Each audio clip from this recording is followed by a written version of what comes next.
on Reuters and all manner of establishment media, this is not exactly something questioned. This is something that really did happen. He was actually raised by a transgender nanny. And actually this person, this transgender, is still around and living day to day, making hardly any money, washing laundry.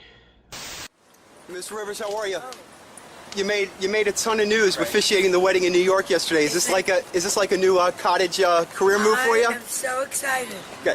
And I should do very well because I don't charge. And do you think that the country will see the United States will see the first gay president or the first woman we president? already have it with Obama, so let's just calm down. Got it. You know Michelle is a I'm sorry, she's a what? a transgender. We all know. Oh my gosh. Oh gosh. It's okay. She does this. And I find it very intriguing that gay marriage was passed under his presidency, and also this whole transgender thing has exploded under his presidency as well. The question is, why would President Barack Obama send a handwritten note to Joan Rivers' daughter after she died? Shortly before she died, she mentioned that Barack Obama was gay and Michelle was a transgender. So why in the world would Barack Obama handwrite a note and give it to her daughter? Doesn't that seem a little bit strange? I mean, how often did Barack Obama send handwritten notes to offer condolences? I haven't heard of anybody other than Joan Rivers who called him out as being gay. We just started down this rabbit hole, and this rabbit hole goes very, very deep. We have Malia and Natasha, his two daughters, Barack and Michelle, or Michael's two daughters. Well, with these two daughters, they don't look like Barack and Michelle Obama. They just don't look like them. But they do look sort of like two of their close friends, which I found to be very interesting. This girl in particular, the youngest of the two, she seems to look nothing like either one of them, even more dramatically than the other daughter. And if you do a search, and I'm sure a lot of you have already seen this, but if you do a search on Ancestry.com, there is no connection between Malia Obama and the president and our first lady.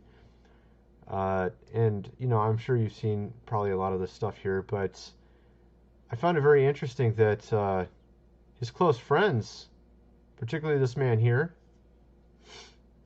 and his wife look quite a bit like the youngest. Okay, so we're going to get into some really complex stuff here. Let's look at these three individuals and see which ones look alike. Gee, I wonder, this is the alleged real father of Barack Obama here.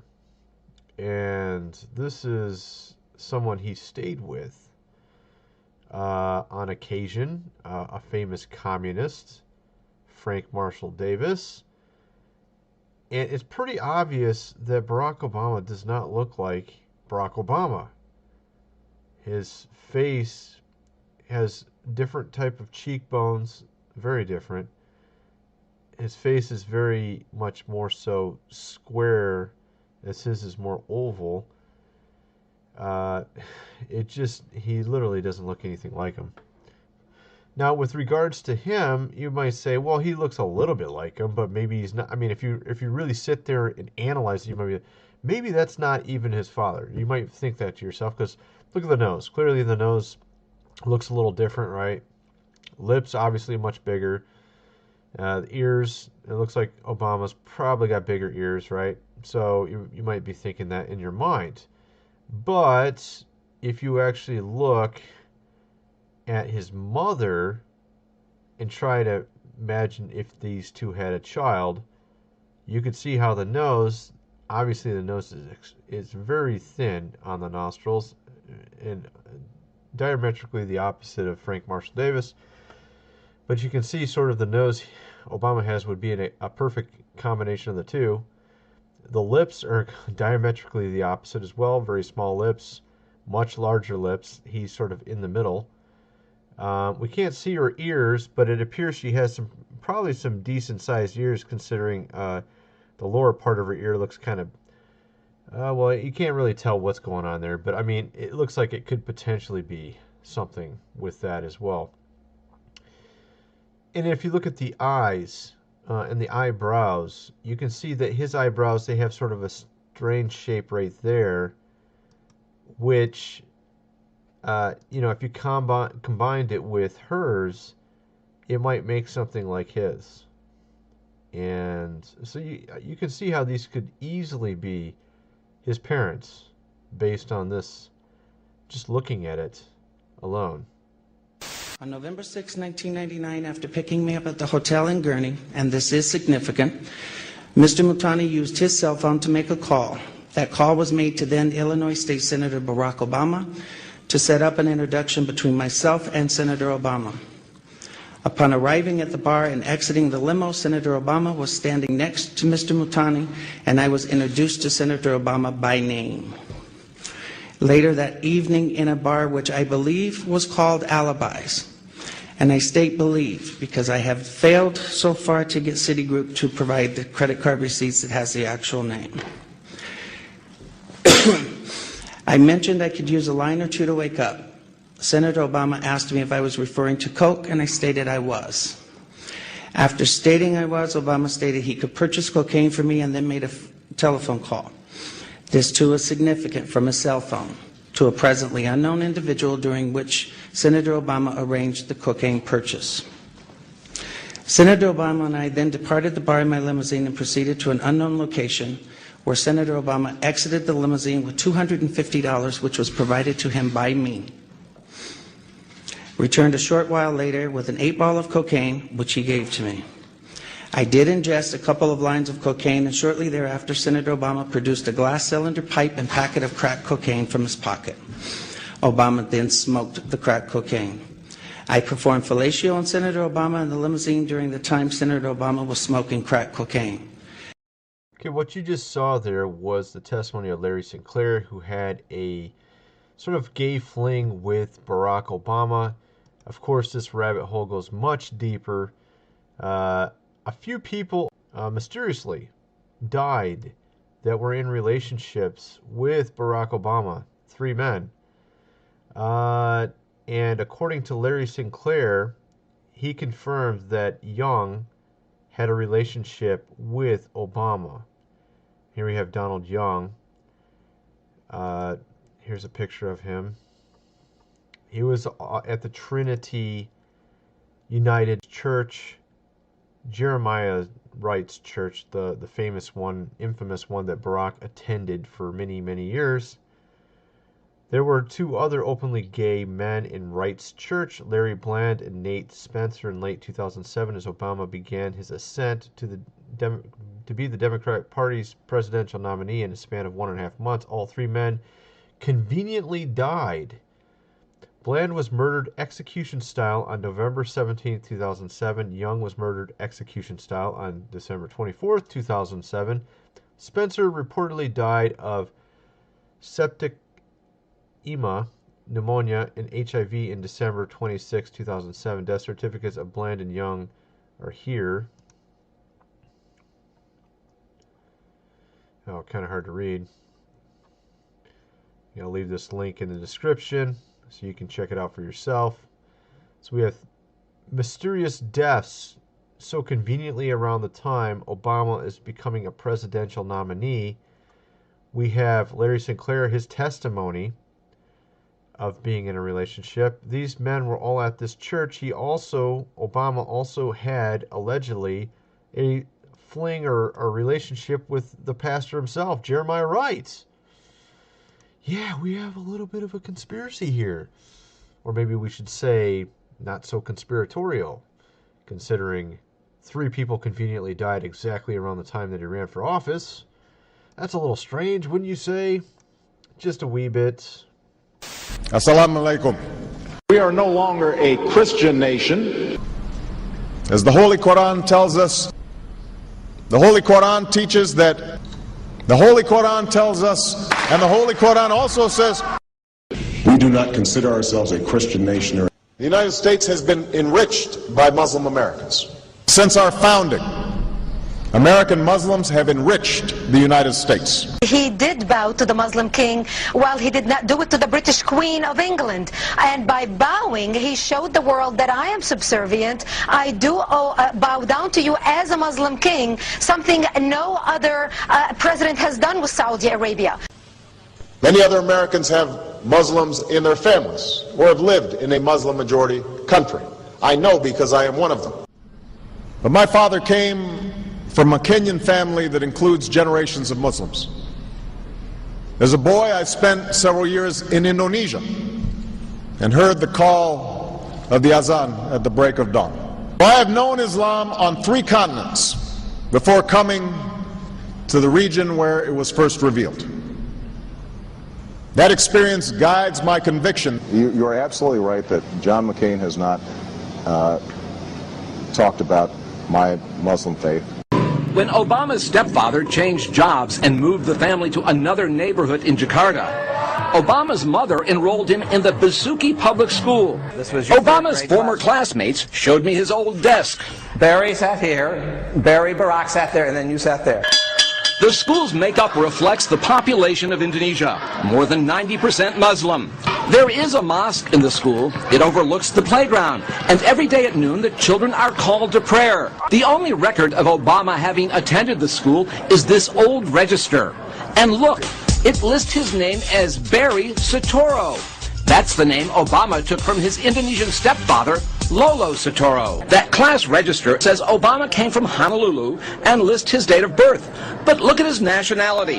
It's listed as Indonesian, and his religion as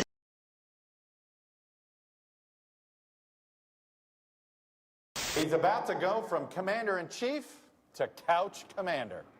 You, Chuck Todd. What am I going to do in D.C. for 2 years? You've got a real dilemma, Mr. President. I can't go every day, can I? Which you like better, these or these? Joe, they're the same. They capture different moods. Joe, I need some focus here. I understand you're looking for some coaching help. Let's just say I coached my daughter's team a few times. Hello? Hello?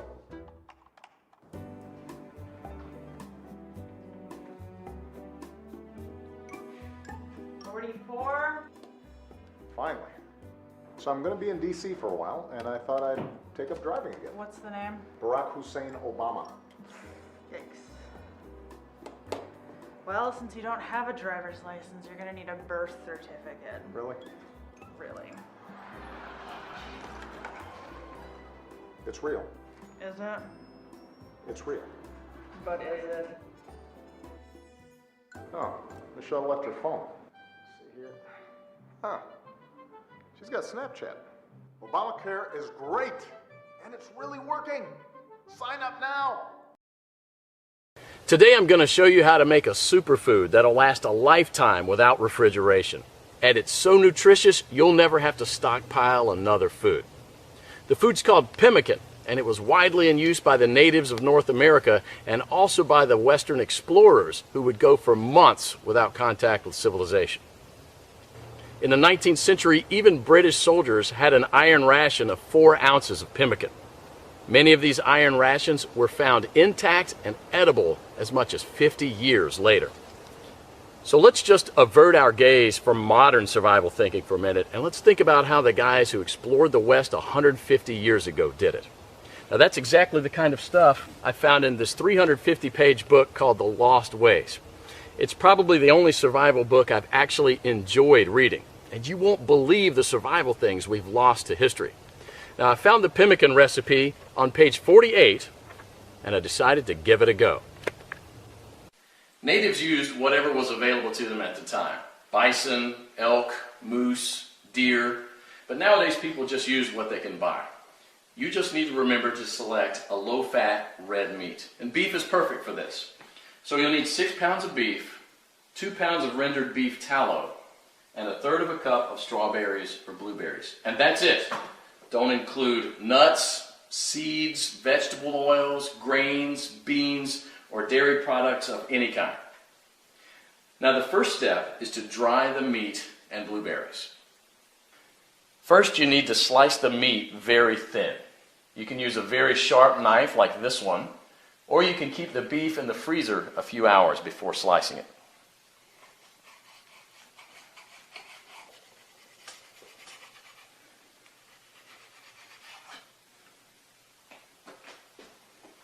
If you don't have a dehydrator, you can set the oven to the lowest possible temperature, around 130 degrees, and put the strips of meat directly on the rack. So now place a tin foil on the right side of the rack and spread the blueberries out to dry with the meat.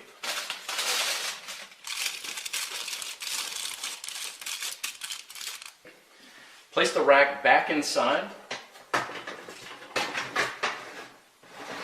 and crack the oven door to prevent moisture buildup.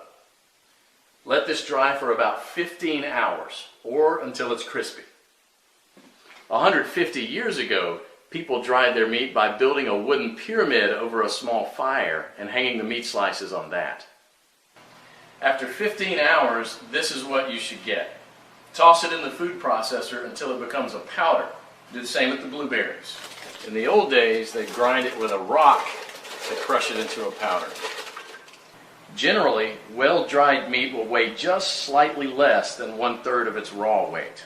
Therefore, 6 pounds of raw lean meat will yield about 2 pounds of thoroughly dehydrated meat. For our next step, we need to cut the fat into small pieces about a 1/2 inch square.